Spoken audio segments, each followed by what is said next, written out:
This is Captiol View. A good Sunday morning to you and welcome into Captiol View. I am Mallory Brooks. We begin with our Washington correspondent Jessi Tunure, who joins us live from D.C. with the very latest on several issues. We want to begin, Jessi, thanks for joining us today, with 33 states that have legalized the sale of medical or recreational marijuana. But the booming industry does not have access to banking. So where does Congress stand with that Safe Banking Act? Yeah, Mallory, thanks for having me. This is something that those in Washington and Arkansas, for that matter, have been talking about for some time. You did mention that 33 states have now legalized it in some form, and now the question is, where does all of that money go, since it's mostly a cash-only business?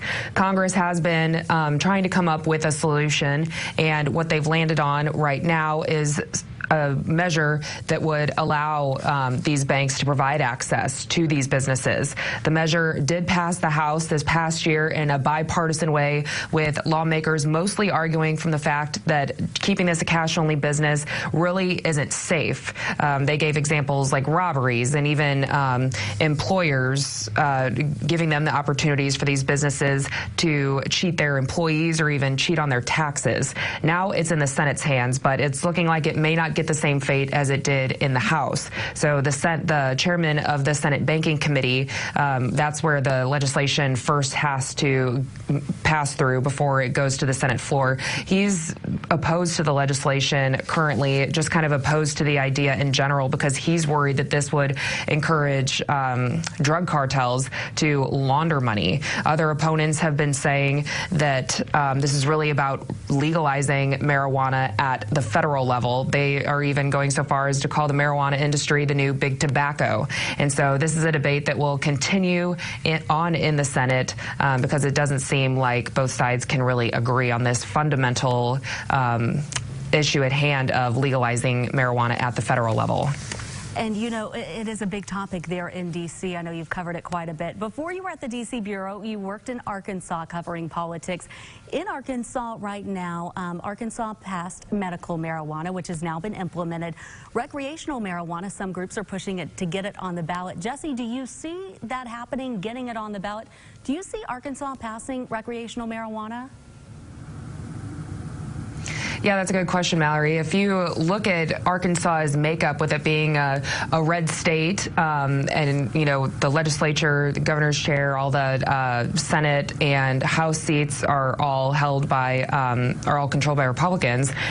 Just looking at that from face value, I've been talking to people in Washington. They say that Arkansas isn't one that you'd look at and say, oh, they would obviously pass medical marijuana, but they did. And so now, yeah, recreational is likely to be on the ballot. And so it could potentially surprise people yet again. I know that there's been that push essentially as soon as medical marijuana passed to go with recreational, which upset some people and encouraged others. And so we'll have to wait and see. But we just had a state like Illinois pass recreational. And so more and more are doing it. We'll just kind of have to wait and see if Arkansas gets on board. And I think as more and more do pass recreational, those on both sides will kind of have to say, you know, we've come to this point where so many states now have legalized it at some level. Do we now allow them to bank? Interesting, a hot topic there. Well, moving on, Jessi, more than 2.5 million American soldiers were exposed to Agent Orange during the Vietnam War, and today many veterans receive federal health benefits because of it, but a portion of Vietnam vets don't. It's an issue Arkansas lawmakers have been behind for years. Where do we stand at this point? Yeah, so right now the VA only kind of credits 14 diseases to Agent Orange exposure, allowing veterans who served in Vietnam, who have these diseases, to essentially apply and prove that it was due to the Agent Orange exposure. And so, like you said, members of Congress in Arkansas have been working to get legislation passed to allow more of these diseases to be on that list. Veterans there in Arkansas Arkansas have been working with them very closely as well, making trips to Washington to advocate for that. Right now, those have been kind of stalled, and the latest measure that we're seeing now is a resolution that would ask the White House to do something about this. Back in 2017, the VA was trying to update the list, and the White House ultimately shut it down. And so this resolution, sponsored by several lawmakers, would call on the Trump administration to update this list with other diseases that veterans have come forward across the country saying, you know, we can prove exposure, allow us to. Right now they can try, but those claims are often the ones to be shot down the fastest just because they can look at that list and say, you know, those diseases aren't on that. The VA did come out this week and say that it is currently waiting for the results of 2 studies before it considers whether to move forward and update the list, if at all. And we were just looking at video. A lot of protesters, a lot of people, they're voicing their opinions. Talk about how many people have been there on the Hill trying to make an impact with this issue. Yeah, I mean, on any given day, there's, you know, tens, you know, dozens to hundreds. I mean, over the course of this past year, I can think of multiple times where veterans from around the country have, you know, used their own dime to come here to the nation's capital to fight for what they believe they deserve out of their service. And so I know that the pressure is on, but nothing has been done as of yet. And so we'll have to see potentially how this resolution pans out and how the White House would respond.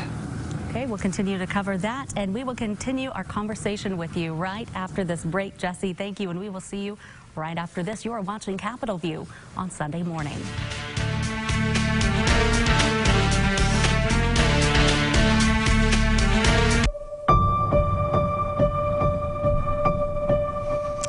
My name is Paula Stanczyk. My husband was Frank Stanczyk, and he was murdered on February the 11th, 2015. He was a wonderful man. He was the most caring, giving, and loving person that you would want to meet. I don't think he ever met a stranger, and anyone that met him just immediately fell in love with him. He went to sell a motorcycle off of Craigslist and was shot and killed. He passed away the next morning. The person left him there in the parking lot to die. He's just a bad person. He was intent on hurting somebody, and stealing. And I don't understand. Frank would have given him the shirt off of his back. Help Arkansas declare victory over violence.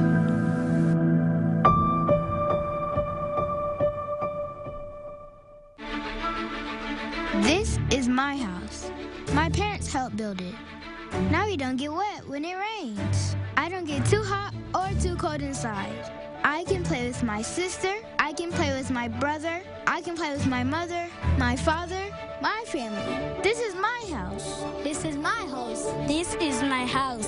This is my house. This is my house. Visit Habitat.org to find out how you can help more families like mine. Is your credit card debt driving you batty? One call to Consolidated Credit can lower your interest rate, consolidate your bills into one easy payment, and get you out of debt fast. Call 800-596-8048. 800-596-8048. In Capitol View, Sunday morning talk focused on the political scene in Arkansas. Welcome back to Capitol View. This week, the Trump administration announced a highly anticipated ban on flavored e-cigarette sales. We bring in our Washington correspondent, Jessi Tunure, who joins us. And Jessi, how are both sides reacting to this news? Yeah, Mallory, definitely another hot button issue that some in Congress said that, you know, their surprise is even kind of making it as far as it has. So this ban just came down on certain fruity flavored products for these e-cigarettes. And some health advocates are saying that this had to happen because then it will deter these kids, the youth around the country, from using them. It's really become an epidemic. But some other health advocates have been slamming the ban, arguing that it just doesn't go far enough to actually stop kids from vaping. So the ban will only apply to closed pods. So it won't apply to those refillable liquid flavors that customers and users can kind of mix themselves. The Trump administration has said that these steps will kind of do two things. It will reduce the number of kids and teens who are attracted to these fruity flavored products, but it won't restrict the adult smokers who are trying to use this as a way to get off nicotine from accessing still some of these products. And so they thought that this would be a good balance. So did some organizations like the Americans for Tax Reform. They were saying that this measure really does kind of help President Trump at the ballot box. They were arguing that an all-out ban would really hurt his chances of re-election for a large population of our country. But then you have groups like the American Lung Association. They're the ones that are arguing that teens, will always find a way around certain restrictions. They'll always find a way to use these products. And so the retailers now, they have until this next month to update everything, and within that time, since that is a really quick turnaround, the ban is implemented immediately. And so the Trump administration has been saying that they're going to go from small to large retailers and make sure that they have the information they need through webinars and things of that nature. But then you still have some advocates fighting for this complete ban on e-cigarettes. And moving on to impeachment now, Jessi, the Senate was gavelled into session Friday after the holiday break. Senate Majority Leader Mitch McConnell immediately took to the floor, commenting on impeachment and the next steps, saying the Senate will conduct business as usual as they wait for House Democrats to transfer the articles of impeachment. Talk about where we are at this point in the process. Yeah, Mallory, so it really is a waiting game. McConnell's saying, the Senate can't do anything. They can't have its trial without the articles going to them. Speaker Pelosi has been holding them because she wants to make sure that there is a fair process. And McConnell indicated on Friday that the Senate would potentially move through an entire trial process and then leave it up to senators to call witnesses. But then Democrats are not happy with that. They want witnesses to be included in that process. Schumer was saying on Friday that that's like having a trial without evidence and then introducing it until you've already come down with the verdict. He's saying that doesn't make sense. But then McConnell also went on the defensive. Democrats have been criticizing him, saying that, he's working too closely with the White House, even though he's supposed to be this impartial juror of sorts that his mind is already made up, along with really a lot of senators on both sides. But McConnell was saying, they're criticizing me, but then, Schumer is technically working with the prosecution, Speaker Pelosi, so why can't he work with the defendant, President Trump?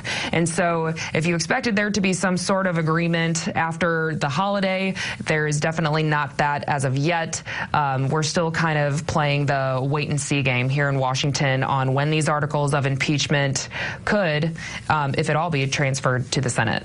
And certainly interesting timing because we are, less than a month, I believe, away from Iowa caucuses. How does this all play into that? Yeah, exactly. I think that's why President Trump wants this to wrap up as quickly as possible, because even before then, he wants to start touting that the Senate has exonerated him. It's looking like there are the votes to still make that happen, but even some Republicans in the Senate are saying, let's not, try to derail the process of how they think it should go. Maybe let's bring in witnesses. And so there doesn't seem to be still a lot of agreement on that. But, that is why the president and why I think McConnell would like to see those articles of impeachment transferred sooner rather than later. And before we go, Jessi, the end of something so amazing that was going on in D.C., the Newseum, which I absolutely loved. It was a Washington-based museum dedicated to journalism and the role in profession. If you were a journalist, if you weren't a journalist, you look through years of news stories, digging deep into these stories and just telling stories of journalists. Absolutely incredible place. I went there many years ago and couldn't wait to take my kids back to this. Unfortunately, it has closed. I hate to see it gone, but boy, it made a real big impact while it was here. Yeah, most definitely. And really the first time I got to really get a good look at all the exhibits was on its last day. And just talking to people there were people there from all over the country who wanted to come and, learn more about 9/11, learn more about the civil rights movement and how journalism played into that, learn more about the FBI. There's a whole exhibit on that as well. You could even touch part of the Berlin Wall. And so I know that it's something that people will miss, but it had to close due to financial issues. I know that they're still trying to find another location for it right now. These exhibits, you may even see them there in Arkansas. They're going to be traveling. Some of them will go online. And so they'll still be accessible to the public in some sort of way, but it won't all be housed in this one place that was really in the middle of the White House and the Capitol building. And so definitely prime real estate there. Absolutely. It really was an amazing place. And I'm glad to hear some of those exhibits are moving on, because you hope, especially for the younger generations who may not realize the impact that people like Edward R. Murrow played in journalism, talking about what he did. And like you just said, the 9/11 exhibit was worth going to the museum just for that. So powerful. Yeah, most definitely. It was really kind of a chilling experience to be back in there. Even finding headlines from years and years ago from publications like the Arkansas Democrat-Gazette, when civil rights was a major issue during that time. So it was really neat to see all these different aspects of history really in one place. There's kind of it's kind of rare to see all of that housed in one spot. And so, yeah, it'll be interesting to see what they do with everything. But it kind of reminded you why you wanted to be a journalist, and also appreciated it a lot and what other journalists potentially had to go through. There was a memorial wall of those journalists who have been killed over the years for doing their job. And so really kind of puts everything into perspective. Wow, I hate to see it go. I'm glad you got to go. You said you went on the last day, is that right? Was it crazy? There was long lines and everything. Luckily, we got in at a good time. But as we were leaving, there was a line wrapped all the way around the building of people trying to get there before it closed. Well, Jessi, thanks for joining us. You're doing a great job there in D.C. We're so proud of you. I know it is a busy few weeks ahead there on the Hill. And yeah, thanks, Mallory. Always happy to be back. Thank you. Happy Sunday to you. When we come back here on Capitol View, we take a look at your top political headlines. Stick around. You are watching Capitol View on a Sunday morning.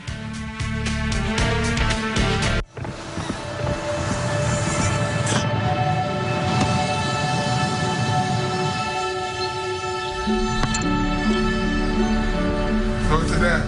I don't remember how it started.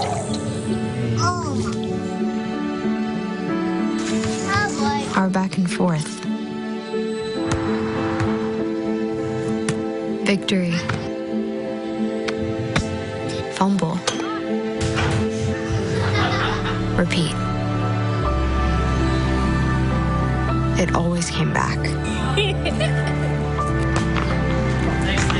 Dad! Okay, here we go, throw it! Yeah. You probably don't remember what you told me. That was perfect. But I heard every word. Nice.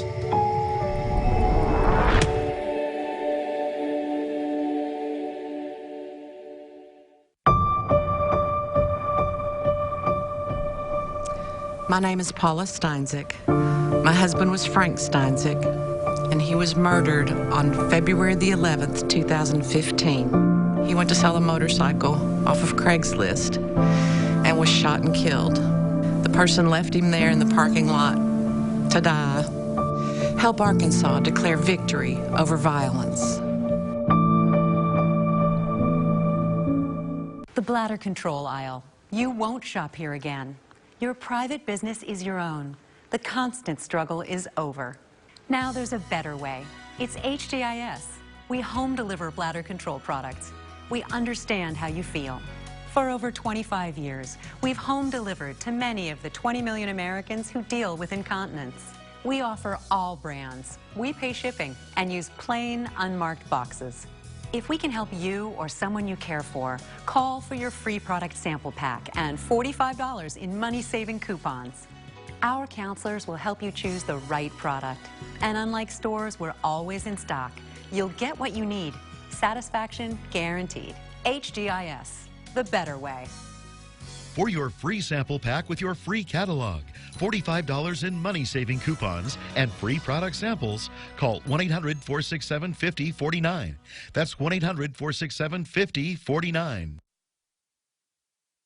You're watching Capitol View, Sunday morning talk focused on the political scene in Arkansas. Welcome back to Capitol View. On Friday, a U.S. airstrike killed a top Iranian general, sparking anti-American protests and vows of revenge. The U.S. strike killed Iranian Major General Qasem Soleimani. The U.S. Defense Department said it killed Soleimani because he was actively developing plans to attack American diplomats and service members in Iraq and throughout the region.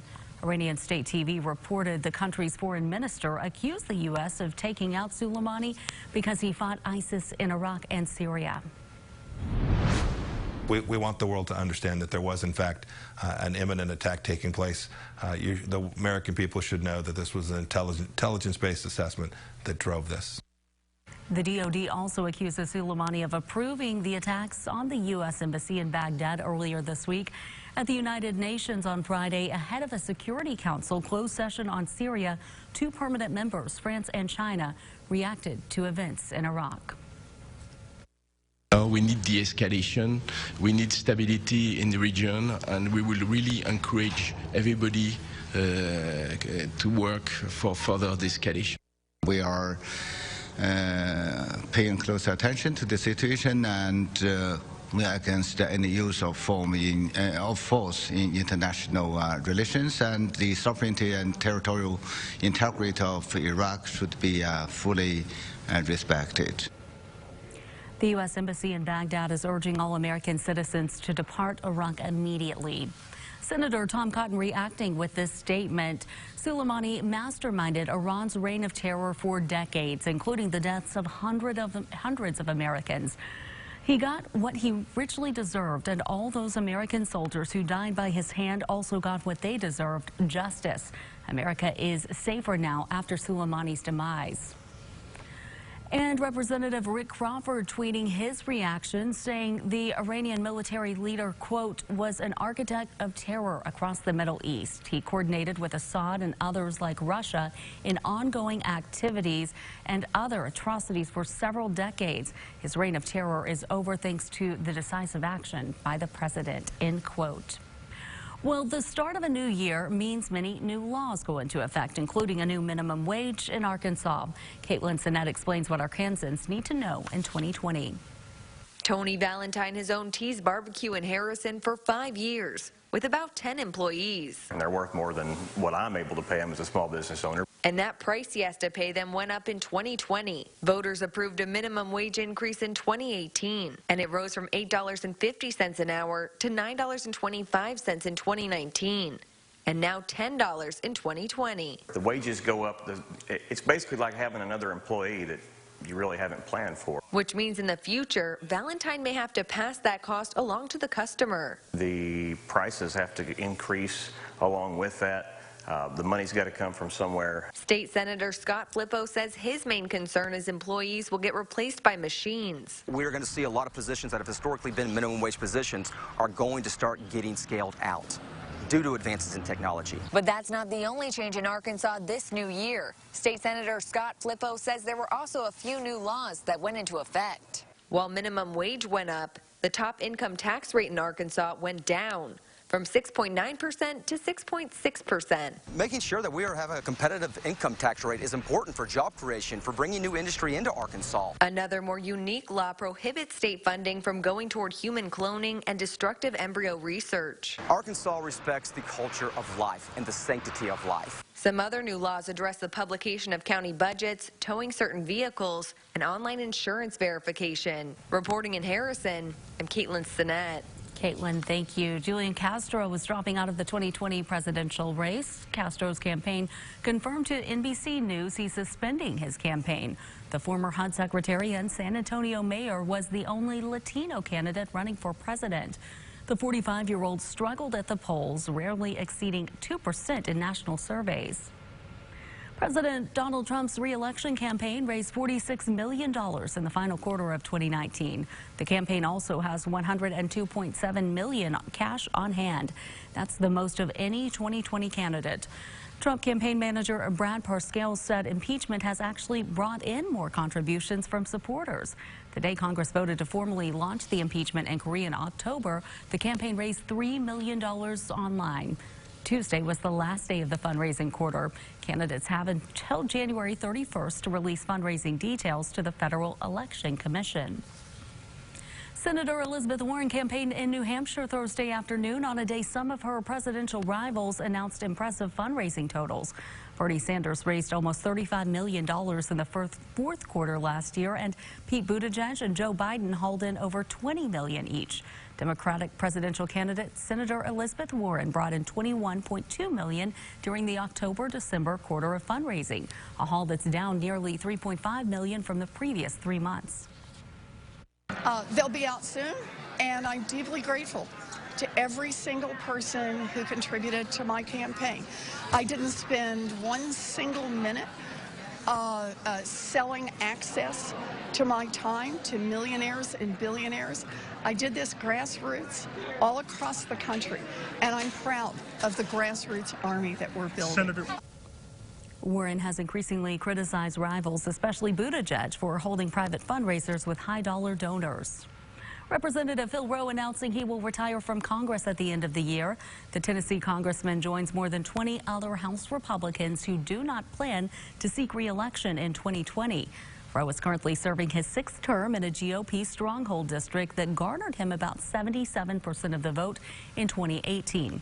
The retirement does not come as a surprise to many because the retired physician has been upfront about not wanting to become a career politician. Rowe practiced as an OBGYN for 30 years before becoming the mayor of Johnson City and then running for Congress. He says he never intended to serve more than 6 terms. Arkansas starts the new decade with a $93 million surplus. The Arkansas Department of Finance and Administration says the higher-than-expected sales and corporate income tax collections pushed the revenue above forecast. The state's net available general revenue in December totaled $547.6 million, which was $6 million above December 2018 and $5.6 million above forecast. And we are back to wrap it up after this. You are watching Capitol View on Sunday morning. 1 in 365 African Americans battle sickle cell disease. I was one of them. Life back then was painful. I was in and out of the hospital and had frequent pain crises. A blood stem cell transplant is the only cure for sickle cell disease. I was fortunate to find a perfect match in my younger sister, but many patients do not have a compatible donor in their families, and Black patients have only a 23% chance of finding an unrelated donor. More Black donors are urgently needed to help save lives. It only takes a simple cheek swab to join the Be the Match registry. Learn more about becoming a donor and access free patient resources by visiting endsicklecell.org today. You or someone you know could be the cure for a patient battling sickle cell, like me.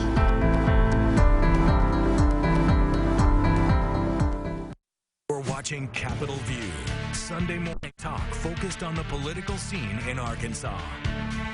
And that is it for today's show. Thank you for spending part of your Sunday morning with us. We are back with an all-new Capitol View next week. Enjoy the rest of your weekend.